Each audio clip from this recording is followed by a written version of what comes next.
Let's go for it!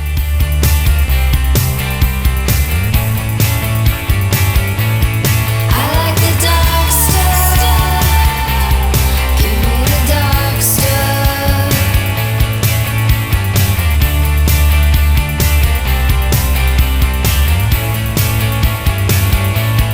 I like the dark stuff. Give me the dark stuff. Hey everybody, it's me, your buddy Dave, the host of the Dark Stuff channel here on YouTube. Thanks a lot for checking out the new video. If this is your first time here, thanks a lot for stopping by. Maybe you were lured in by the record store day thing, but hopefully you'll stay a while and check out some of the other videos. So yeah, this is my record store day 2020 haul, and I'm recording this on Sunday, which is the 24th of April. I almost did this video last night, okay, and I felt really, really tired and just didn't do it, and I'm like, I'll do it tomorrow morning and whatever, and then, well, here we are now. It's Sunday evening. Well, my record store day experience would have been a lot different had I done this video yesterday, and thankfully I waited until today, because I went to Homer's here in Omaha on Saturday morning. About 11 o'clock, okay? I wasn't going to wait in line and be the first guy. I mean, that's not me. But I drove downtown to about 11 o'clock, and there was still a line getting in. This was the biggest record store day that I'd seen in years. And I'm just averse at waiting in line. So I went somewhere else, got something to eat, came back about an hour later, and by noon, the line had completely dissipated. I mean, the line dissipated on the outside. There was still a big line inside anyways.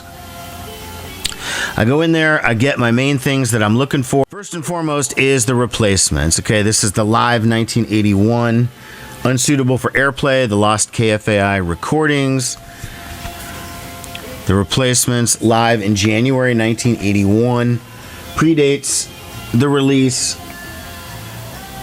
of their first single, predates the release of their first album. It's on black vinyl. It's really, really good. I didn't listen to the vinyl yet because this actual live show came out last year on the Sorry Ma box set.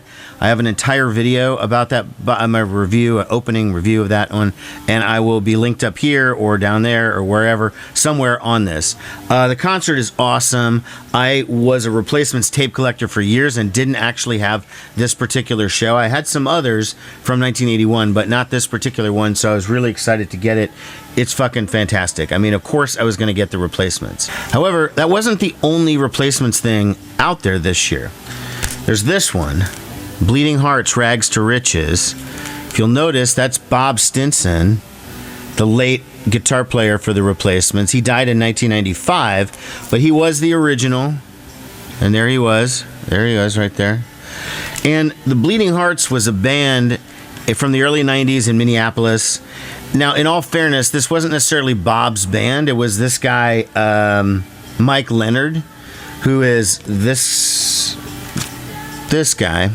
Okay, it was his band. He wrote the songs. He's now a member of the Magnolias, by the way.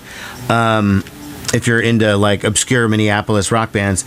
But Bob wasn't the guitar player for a couple of years. He did record on this record, and then it was shelved. Okay, never came out, never heard a lick of it until now. And this was really good. Okay, it was very, very solid. If you are a fan of 80s Minneapolis music, so you're talking like, you know, the replacements, of course, Soul Asylum, but also maybe some more obscure ones like the Magnolias, Run Westy Run, groups like that. If you're very familiar with the inner workings of Minneapolis and Twin Tone Records, this will be right up your alley. Plus, it's got Bob Stinson on guitar.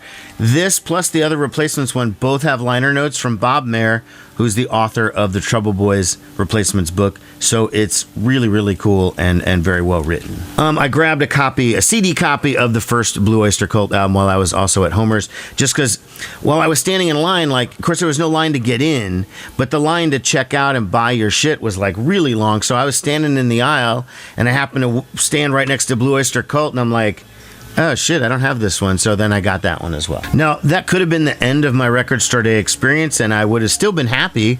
Best one in a couple of years. But luckily, that's not where the story ended. So I was commenting on a friend's Facebook page where they made a post of what they got over in Colorado. And I said, yeah, I got the 2 replacements things, but was kind of upset because I didn't get the Muffs record, and I completely forgot to even look for the Lou Reed because it was so packed and dense in the store. So I was like, I don't know, maybe I just won't end up getting those. I really resigned myself to not having the Muffs one. And then a guy who was a mutual friend of my friend owns a record store in town, a small record store, and said, oh, I got copies of that Muffs. I got 3 of them. So today, after I got done working, I went and picked it up. This is the Muffs. New improved Kim Shattuck demos. These are the demos for their 2002 album, Really, Really Happy. That's the album that's going to be, or 2004 maybe, I don't know. 2004. The album is being reissued later this year, and it's going to have, apparently all these demos are going to be the bonus tracks on the album, but in terms of having it as a standalone, I mean, this is the only way you're going to get it. Obviously, it's still sealed. I haven't listened to it yet because I just got it today, and I wanted to get this video done so I could get it out while Record Store Day 2022 was still a current event. You know what I mean? So anyways, so excited that I got this because I've been hearing anecdotally that stores only got 1 or 2, and they sold out immediately, and people did not know that this is going to be such a sought-after thing because I think people still underestimate the appeal of the Muffs. And then I remembered this time to get the Lou Reed, which probably was at Homer's too, but I was already at Recycled Sound, so I decided to get it here.